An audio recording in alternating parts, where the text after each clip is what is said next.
Hello everyone, my name is Jacob and today I'm back in World of Guns Gun Disassembly. Today we are taking a look at yet another incredibly iconic firearm. It seems that most of them are very iconic, to me at least. This time, as you can see, we're looking at an MP-40, a classic German submachine gun. So let's jump into the field strip and I'll tell you some more stuff about it. Alright, so the MP-40.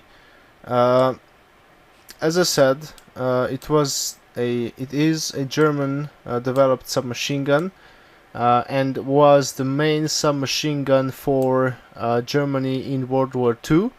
Now, of course, the later Sturmgewehrs, the MP-43 and 44, were also considered submachine guns by the Germans. However, they would be nowadays considered the first assault rifles developed. So we wouldn't today really count them as submachine guns, but they were. However, the MP-40 would still be the most produced one of them all, so it doesn't really matter. So this is if you think of a submachine gun, especially of a World War II era submachine gun, this is what you think of, at least me. It's a classic design, open bolt. We've got a stick mag. We've got an unlocked breech. We have basically a tubular receiver. There's a folding stock. This is basically the submachine gun. So as the name implies, this was put into service in 1940 and as I said, was the main submachine gun of the German army. Of course, they used them for a whole bunch of different stuff. Now mainly like tank crews and stuff. People who didn't need like long-range weapons or very long-range weapons. But then later, of course, they gave them to like other soldiers as well. Somewhat similar to the Americans, I would say, with the Thompson. So this is not as complex of a gun as the Thompson, I would say. However, it's not incredibly cheap to make either. It's somewhere in the middle there. Definitely more expensive to make than the Russian submachine guns or the Soviet ones, but not as expensive as, for example, the Thompson. So anyway, let's take this thing apart and see how it looks on the inside. So we've got the mag there, and then we've got basically the lower assembly. The stock comes out with that as well, and then we've got the famous telescoping bolt. Okay, and that's pretty much it. Right, so basically this is actually it's not actually a telescoping bolt. It's like a mainspring housing or a recoil spring housing with the firing pin attached, as you can see, and it's got this sort of telescoping thing going on. I believe that's for that's in order to keep the spring straight, so it doesn't kink, it doesn't move around. It's sort of like a guide rod, but in the reverse sort of way. And then the bolt, it's very simple, not much to it. The bolt handle is connected there. I believe that probably comes off as well. So let's put this back together, shall we?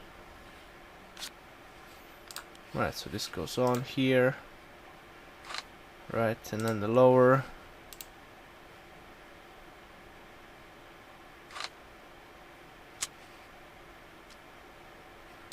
There's one disassembly screw on the bottom, as you can see. So very simple to field strip, not much to it. So let's go into operation first of all and see how this thing works. I don't think it has any semi-auto mode. It doesn't seem to have any controls other than the trigger and the mag release. So let's see how this works. Yep, full auto only.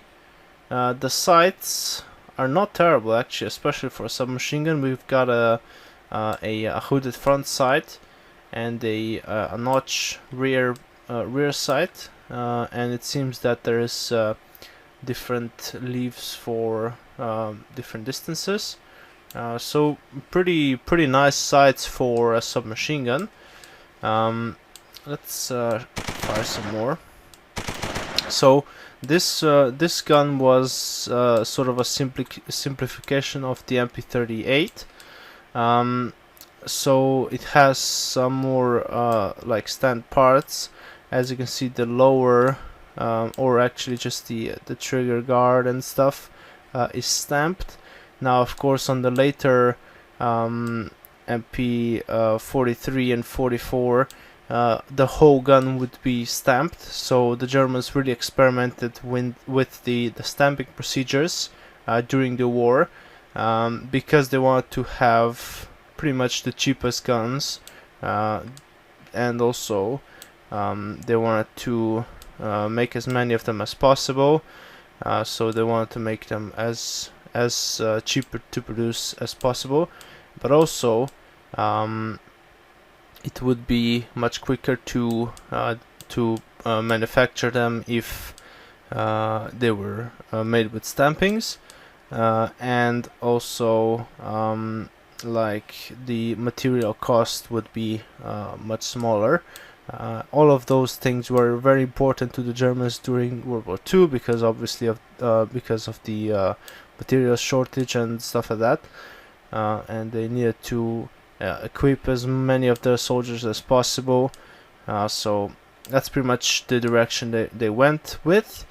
Now they went with somewhat like complex stampings, as you can see on the magwell here. With these reinforcements, they went with the thinner sheet metal, and they went with more complex like stampings, as opposed to the Soviets, which went with thicker gauge steel and just used more crude shapes, basically. So that's a bit of a difference there. So let's empty this mag. There we go. What else do we have to do? Let's reload, sure. There's a mag release button over here. There we go. Put the bolt in the safety notch and then drop it on the sear. There we go, that works. Okay. We can fold the stock, apparently. There we go, just folds under. Now later they would use some different kind of plastic for the basically like the lower and the grip and the pistol grip.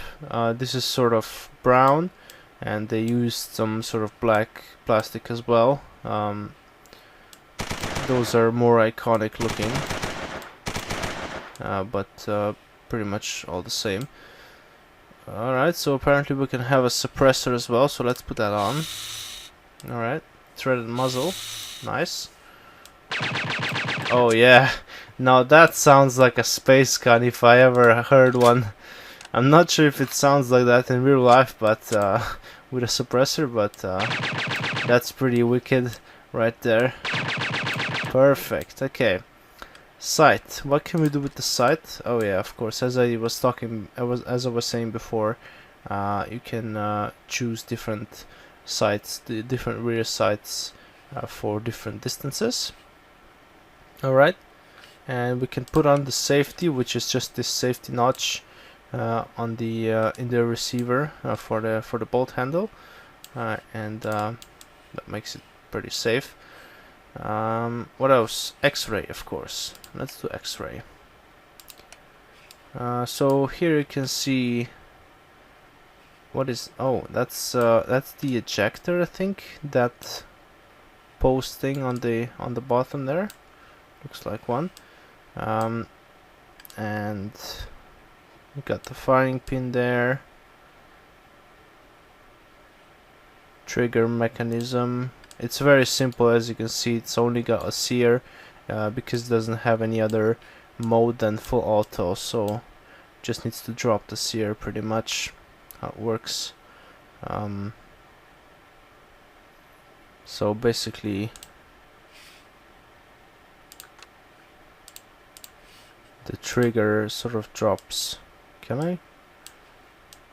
Oh, it's on the safety thing, isn't it? Alright.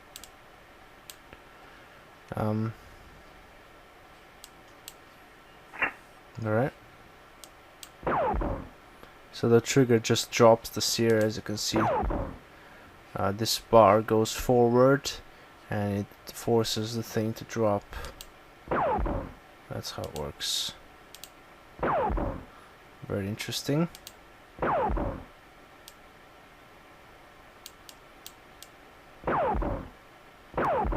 And if you just hold it, it's pretty much what happens. Okay. And full speed. There it goes. Alright. Here you can see the recoil spring sort of telescoping guide rod thing. Nice. There we go. And that's it. Alright. So let's go and disassemble this gun completely and see how it's made on the inside. It has 77 parts, which is fairly a fairly small number.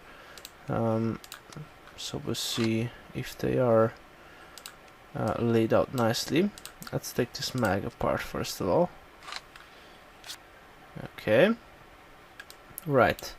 So we have to get the lower off first of all with this disassembly sort of screw. There we go.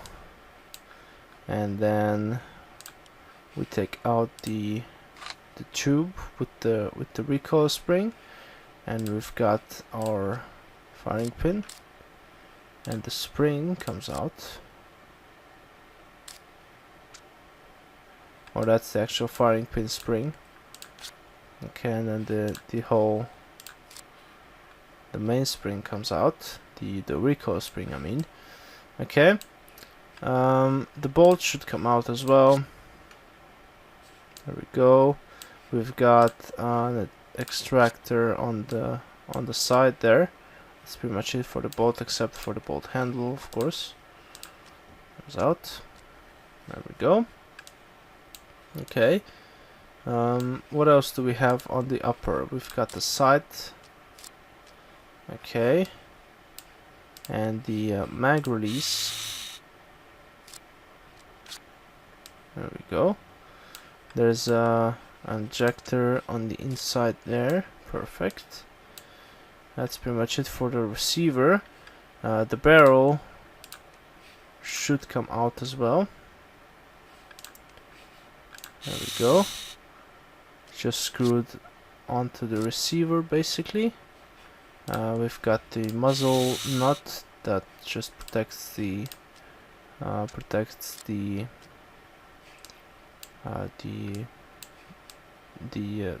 this stuff, whatever this is called. I've just forgotten. Anyway, doesn't matter.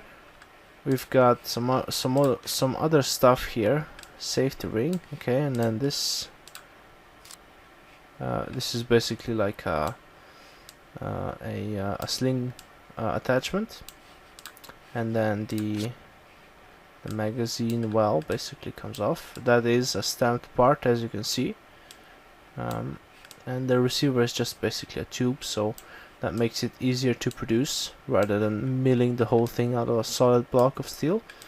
Okay, so that's pretty much it for the upper. The lower has some more stuff, such as this disassembly knob thing. Okay, and then we've got the stock. Obviously the stock has a whole bunch of stuff in it. Okay, there we go. And then the trigger guard, pistol grip assembly. Nice. Comes off as well. Perfect. And then we've got the stock, which just covers the internal steel structure of the lower receiver. Okay, and then we've got the trigger assembly and the sear assembly, basically. There we go, comes out. The sear comes out, and then the trigger should come off as well. There it goes. There we go. Okay, and we have one more part to disassemble. Is it the front sight? No, we did that. There's probably like a small part somewhere. Well, it's definitely a small part somewhere because I can't see it. So yeah, that's tedious. We did the boat. Hopefully we did it properly. Oh, there's a thingy here. Like a connecting thing for the telescoping guide rod. Interesting. Okay. So that wasn't too difficult. Let's put this back together then. Right. Let's do the lower first of all, because I somewhat remember how it goes together. So the trigger goes in here, and then the sear, right, and then this whole thing goes in the receiver. There we go. We've got the plastic stock. There we go. And we've got the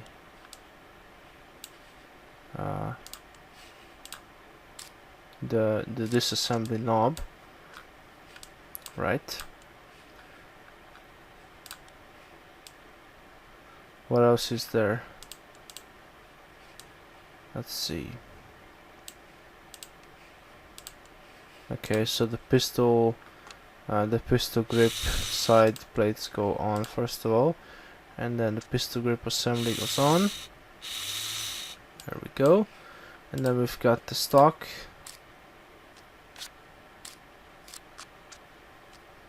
There it is. Okay, and then we're pretty much done with the lower. As for the upper, we're gonna attach the magazine well first of all. It's called a magazine holder apparently. And then let's see, this whatever it's called, the sling attachment. The front sight and the protector go on with the muzzle nut. That the fucking muzzle has rifling though. That's why I didn't remember before. It's called rifling.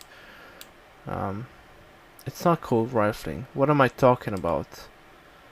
Anyway, there's a thing, a rest that goes on. I'm not sure what that's for. Oh yeah, of course. I think that's for resting the barrel on like a cover object. So basically, if you're shooting from behind cover, you put this part that's below the barrel. You sort of hook it onto the cover that you're behind. So basically, it like stabilizes it on there. And makes it easier to shoot, I guess. Sort of a clever idea. Right, so let's put this telescoping assembly back together.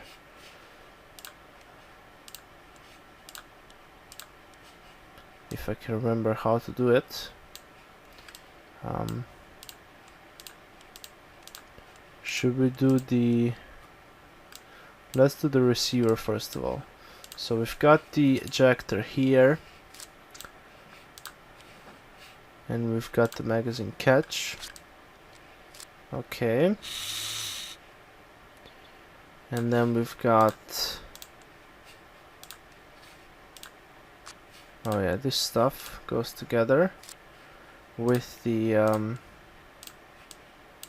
apparently not with the firing pin. Oh yeah, the firing pin needs its own spring as well. There it is. That goes in there. And then we can put the firing pin in there with the cross pin. Okay. We can put together the sight, and we can put on the extractor. We've got also a charging handle for the bolt. Perfect. And then the bolt goes in, and then the spring assembly goes in there as well. We've got the mag as well outside that we need to put together. There we go. And then we can put the lower back on the upper, or vice versa, depending on how you want to say it. And then we've got the mag as well. And the MP-40 is pretty much back together. So I think that's where I'm gonna stop for today. As I said, a very iconic firearm, and I think it looks awesome. You cannot fool anybody into thinking that this is not a submachine gun, because the shape is just so iconic. So anyway, would definitely love to have one of these at some point. Now, because they are full auto, well, I guess you can get them converted to semi-auto. Technically, well, I guess they've changed the laws now in Europe, which has kindly fucked us. So I think this is gonna be the full auto version would be a bit harder to get now than it was before. In either case, it's kind of useless because well, it's full auto and you can't shoot it. But if you got the semi-auto version, that'd be kind of cool, I guess. It does sort of detract from the appeal of it, definitely, because obviously it is designed, or it was designed as a submachine gun, and therefore only usable in full auto, or generally only usable in full auto. But maybe I'll get one at some point just because of the cool looks. I guess we're gonna see about that. So anyway, I hope you enjoyed this video. If you liked it, you can press the like button and subscribe to my channel. You can also check out my other videos, and I will see you next time.